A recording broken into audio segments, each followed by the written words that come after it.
আসসালামু আলাইকুম রহমতুল্লাহি ওবারাকাতু। আমরা আলী ইমরানের 125 নং আয়াত পর্যন্ত সহিহ শুদ্ধ ব্যবহার শিখেছি। এবার আমরা 26 নং আয়াত সহিহ শুদ্ধ ব্যবহার শিখব ইনশাআল্লাহ। আর আপনি যদি আমার জন্য নতুন তাহলে অবশ্যই আমার চ্যানেল সাবস্ক্রাইব করে লাইক করে দেবেন। আউযু বিল্লাহি মিনাশ শাইতানির রাজীম। বিসমিল্লাহির রহমানির রহিম। وما جعله الله وزبر و মিম আলিফ জবর মা, জবরের বাম পাশে খালি আলিফ এক আলিফ টান, তাহলে আমরা বলবো ওয়ামা ওয়ামা। যদি জবরের বাম পাশে খালি আলিফ থাকে তাহলে সেখানে এক আলিফ টেনে পড়তে হবে, মাদে তাবাঈ ওয়ামা। জিম জবর যা, আইন জবর আ, আইন চাপ দিয়ে পড়তে হবে আ। যা লাম জবর লা, যা আলা ওয়ামা যা আলা ওয়ামা জাআলা। হালাম পেশ হুল। হাজা লামকে ধরে লামের তার সাথে আছে লাম দুইবার উচ্চারণ হবে, কারণ লামের যদি কোনো হরফের তাসির থাকে তাহলে সে তার সাথে হরফ দুইবার উচ্চারণ হয়। তাহলে আমরা বলবো ওয়ামা জাআলাহুল ল, লাম খারা যাব ল। লামের খারা যাব থাকার কারণে লামটাকে আমরা এক টেনে পড়বো। আর আরেকটা জিনিস মূলনীতি যেটা গুরুত্বপূর্ণ সেটা হলো, যদি আল্লাহ শব্দের ডাইনে, এই যে আল্লাহ শব্দ তার ডাইনে যদি জবর পেশ থাকে, জবর অথবা পেশ থাকে, এখানে পেশ রয়েছে পেশ দিয়ে বলি, যদি আল্লাহ শব্দের ডাইনে যদি পেশ থাকে তার আল্লাহ শব্দ লামটাকে মোটা করে পড়তে হয়। লা না পড়ব ল। ক্লিয়ার? ওয়ামা জাআলাহুল হা পেশ হু, ওয়ামা জাআলাহুল্লাহু। হামজা লাম জের ইল, লাম আলিফ জবর লা, ইল্লা। লামের পর তাসদীদ লাম দুইবার উচ্চারণ হবে, আর লামের পর খালি আলিফ, এটা হলো খালি আলিফ, লামের পর তাসদীদ তার সাথে জবর, তাহলে লাম আলিফ জবর লা, জবরের বাম পাশে খালি আলিফ এক আলিফ টান, মাদে তাবাঈ, তাহলে বলবো ইল্লা। বা শিন পেশ বুশ, এ জজমল হরফ, জজমল হরফ ডান দিকে হরফের সঙ্গে একত্রে একবার মিলে পড়তে হয়। বুশ র এক হারা যাব র, বুশ র, ইল্লা বুশ র, ইল্লা বুশ র।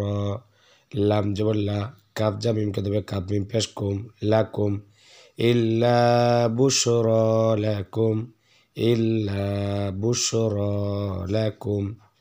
ওয়ামা জাআলাহুল্লাহু ইল্লা বুশর লাকুম। আমার সাথে বলবেন ওয়ামা জাআলাহুল্লাহু ইল্লা বুশরা লাকুম। এরপরে ওয়াজর ওয়া, লামজের লি, ওয়ালি ওয়ালি ওয়ালি। তা ত জবর তা ত, তা ত জবর কি হয় তা ত, এটা হলো কলকলা হরফ, তটা হলো কলকলা হরফ, ধাক্কা দিয়ে পড়তে হবে, বলতে হবে তা ত। কলকলা হরফ পাঁচটি, কফ ত বা জিম দাল, আর এই পাঁচ হরফে জজমে ধাক্কা দিয়ে পড়তে হয়, যেহেতু তরফে জজম রয়েছে তো ধাক্কা দিয়ে পড়বো, বলবো ওয়ালি তা ত, ওয়ালি তা ত। কালার বোর্ডের জন্য যদি কোনো হরফে লাল কালার অঙ্ক থাকে তাহলে সেখানে অবশ্যই ধাক্কা দিয়ে পড়তে হবে। মিম জর মা, ওয়ালি তা ত মা, ওয়ালি তা ত মা। হামজা নুন জের ইন, নুনে তাসদীদ গুণা করা ওয়াজিব। কি বললাম? নুনে তাসদীদ গুণা করা ওয়াজিব। যদি নুনের উপরে তাসদীদ থাকে তাহলে সেখানে আমরা অবশ্যই গুণা করে পড়বো। আর কালার বোর্ডের জন্য তার সাথে নুনের উপরে কমলা কালার অঙ্ক থাকলে সেখানে আমরা গুণা করে পড়বো।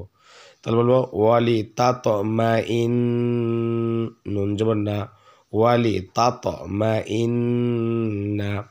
অপেশ কু, লাম পেশ লু, পেশের বাম পাশে জজমলা ওয়াও এক আলিফ টান, লু কুলু।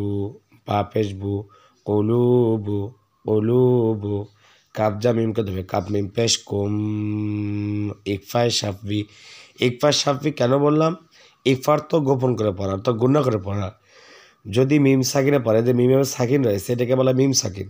যদি মিম সাকিনের পরে বা থাকে তাহলে মিম সাকিনটাকে আমরা গুণা করে পড়বো, বলবো কুম। এটা লিখে রাখতে পারেন, যদি কি মিম সাকিনের পরে বা থাকলে মিম সাকিনটাকে আমরা গুণা করে পড়বো, এটা মনে রাখবেন। মিম সাকিনের বা অথবা মিম সাকিনের পরে তার সাথে মিম থাকে তাহলে সেখানে গুণা করতে হবে। মিম সাকিনের পরে বা ব্যতীত এবং তার সাথে মিম ব্যতীত যে কোনো হরফ আসুক তাহলে মিম সাকিন তখন গুণা হবে না, শুধু বার ক্ষেত্রে গুণা হবে। মিম সাকিনের বা থাকলে গুণা করতে হবে, এই জন্য বলতেছে গুরুত্বপূর্ণ, মনে রাখবেন একটু। তাহলে আমরা বলবো কুলুবুকুম।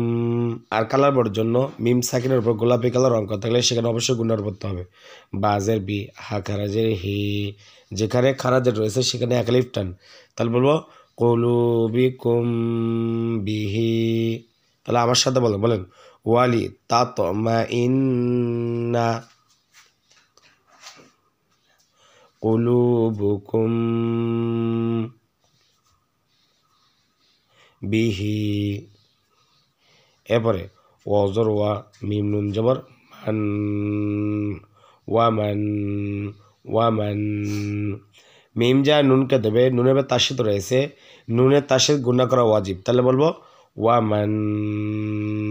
নুন সদ জবর নাস, ওয়ামান নাস, ওয়ামান নাস।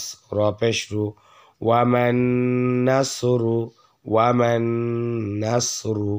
নুনের তাসে গুণা করা ওয়াজিব আর কালার পড়ার জন্য তাসে তাহলে নুনের কমলা কালার রং করা, তাহলে সেখানে অবশ্যই গুণা করে পড়বো। তাহলে আমরা বলি ওয়ামান নাসরু, হামজাল হামজার ইল, লাম আলিফ জবর লা, ইল্লা। এখানে লাম আলিফ রয়েছে, লামের তাসতি তারপর লামের জবর, আর আলিফের কিচ্ছু নয়, এই জন্য জবরের বাম পাশে খালি আলিফ, এক আলিফ টান, মাঝে তবে আই, মনে রাখবেন। তাহলে বলবো ইল্লা, ওয়ামান নাসরু ইল্লা। মিম নুন জের মিন, ইজহার। এখানে আমরা নুন সাকিনটাকে গুণা করে পড়বো। কেন গুণা করে পড়বো একটু পরে দেখতেছি। দেখেন আইন নুন জেরে ইং, ইকফা। দেখেন আমরা এখানে গুণা করলাম ইকফা হিসেবে অনিশ্বর দিয়ে, বললাম ইং, ইং। এখানে পড়লাম ইং অনিশ্বর গুণা করলাম, আর এখানে শুধু পড়লাম মিন গুণা ছাড়া। কেন পড়লাম দেখেন, এই যে এখানে নুন সাকিনে পড়ার দাল রয়েছে, দালটা হলো ইকফার হরফ, ইকফার তো গোপন করে পড়া হরফ, অর্থাৎ নুন সাকিনের পরে যদি দাল থাকে তো নুন সাকিনটাকে অনিশ্বর গুণাকার পড়তে হবে, বলতে হবে এই ইকফা সম্পর্কে জানতে চান ডিসক্রিপশন ভিডিও দেওয়া আছে, সেখানে দেখে নেবেন। আর একটা আপনাকে সহজ উপায় বলে দেয়, সেটা হলো যদি নুন সাকিনে পড়ে হামজা হা আইন হা গাইন খ, এই 6 হরফের কোনো একটা হরফ যদি নুন সাকিনে পড়ে থাকে তাহলে সেক্ষেত্রে নুন সাকিনটাকে গুণা ছাড়া পড়তে হবে।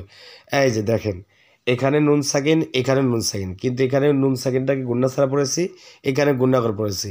এখানে গুণা ছাড়া পড়লাম কেন দেখেন, এই যে নুন সাকিনের পরে কি আছে, আইন আছে, আইন দেখেন তো 6 মধ্যে আছে কি নেই, হামজা হা আইন হা গইন খ, আইন হা, দেখেন 6 হরফের মধ্যে আইন রয়েছে, এই 6 হরফের মধ্যে আইন থাকার কারণে এই নুন সাকিনের পরে আইন এসেছে, আর এই নুন সাকিনের পরে আইন থাকার কারণে আমরা নুন সাকিনটাকে গুণা ছাড়া পড়েছি। কিন্তু এখানে কলে হামজা হা আইন হা গইন খ সবে কোনো একটা হরফ নাই, এই নুন সাকিনে পড়ে, সেক্ষেত্রে আমরা অনেক সাথে গুণা করবো, এইটা মনে রাখলেই চলবে। আর কালার বোর্ডের জন্য নুন সাকিনের উপরে নীল কালার অঙ্ক থাকে, সেখানে অবশ্যই গুণা করে পড়তে হবে।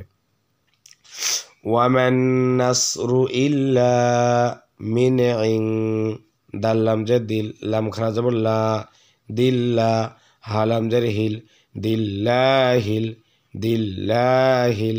আইন জবর আ, আইন চাপ দে, জায়া জের জি, জেরের বাম পাশে জসমলাইয়া এক আলিফ টান, আজি, জালাম জের জিল, আজিজিল, আজিজিল।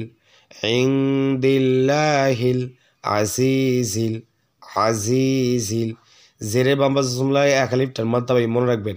হা জবর হা, কাফিয়া জের কি, হাকি, জেরের বাম পাশে জসমলাইয়া এক আলিফ টান, মিম জের মি, হাকিমি, হাকিমি। হা বাতা ছেড়ে দিয়ে হাকিমি।